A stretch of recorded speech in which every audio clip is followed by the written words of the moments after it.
You have probably tried visualizing your goals.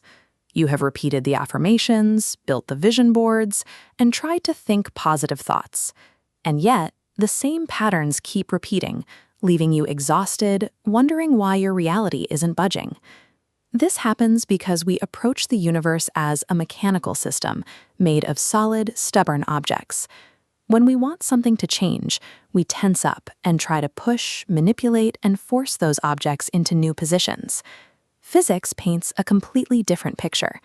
If you look closely at the chair you are sitting on, or your own hand, you won't find solid matter. Atoms are 99.99% empty space. The physical sensation of touch, the feeling of an object resisting your hand, is a biological illusion. Your atoms never actually collide with the atoms of the chair. What you feel as solid matter is just electromagnetic forces repelling each other. Solidity is a translation, a quick story your nervous system tells you so you can navigate the world without being overwhelmed. Beneath that story, there is no static matter to push against. There is only the quantum field, an invisible, constantly vibrating matrix of energy and infinite potential that connects absolutely everything. Force is the wrong tool for an environment made of energy. Attempting to physically strain and muscle your desires into existence will always create friction. To shape your experience, you have to abandon brute force and learn the actual language of this underlying field. What we normally look at as an empty vacuum is actually a sea of fluctuating energy. Physicists call this the zero-point field. Even in complete darkness and stillness, this field is alive, boiling with infinite potential energy that hasn't taken a physical shape yet. 2.5 millennia ago, Buddhist philosophy mapped out this exact architecture, calling it sunyata, or emptiness. In this context, emptiness is the fertile ground of all possibilities, a state where nothing is fixed and everything is potential. Modern science observed this transition from potential to physical reality through the double-slit experiment. At the quantum level, particles exist purely as probability waves. They hover in multiple potential states at once, and they only snap into a fixed physical position when they interact with an observer. The Buddhist Yogacara school describes a similar mechanism called the alaya vijnana, or storehouse consciousness. It functions as a repository where information exists in 4 stages, moving from raw potential to structured units, then through the act of intentional attention, and finally into subjective experience. This provides the logical bridge. Both systems view the universe as a field of objective information that requires awareness to collapse into a tangible reality. Think of a dream where you are running from a gorilla. The jungle under your feet, the animal chasing you, and the sheer terror in your chest all feel intensely real and external to you. But when you wake up, you realize your own mind generated the entire environment.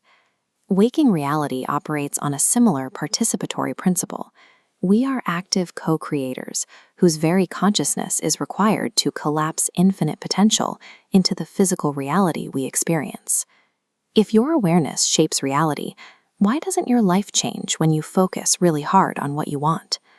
The disconnect happens because the field does not understand human language.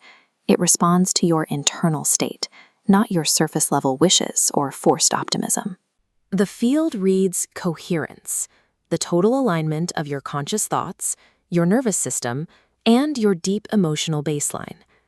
When you intensely demand an outcome, you tighten your body, generating a subtle fear of lack. You might be visualizing wealth, but your physiology is broadcasting panic. This creates internal friction, a noisy, incoherent signal that the field simply mirrors back to you as more resistance.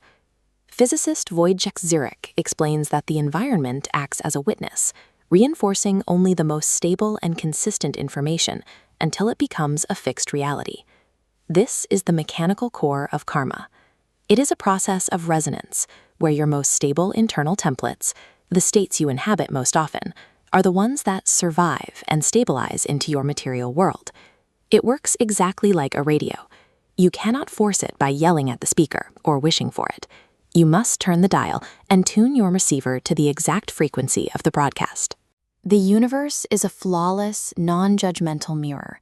It strictly and mechanically multiplies your dominant state of being. The first practical shift you have to make is abandoning the habit of control.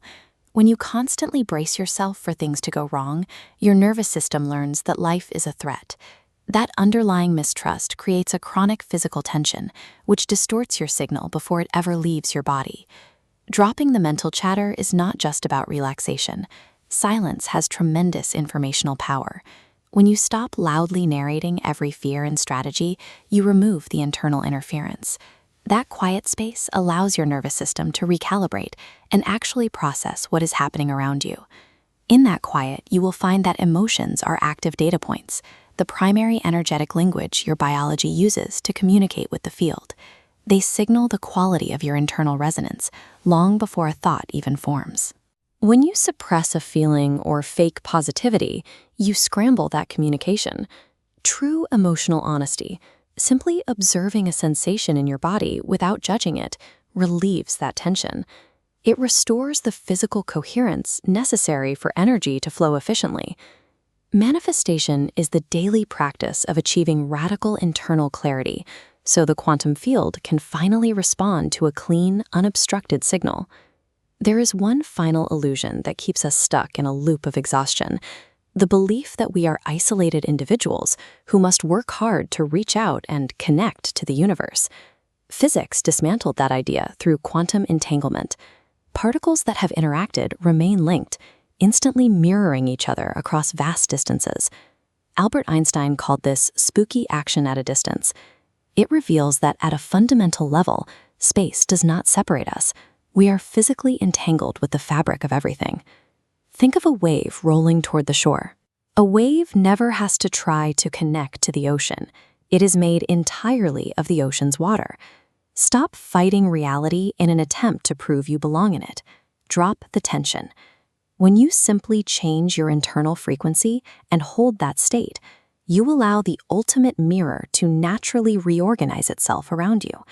You are the universe actively participating in its own creation. If this realization shifted something for you today, let me know by writing this in the comments. I am the ocean. Please share with someone who needs it. And if you want to go deeper, subscribe and thank you.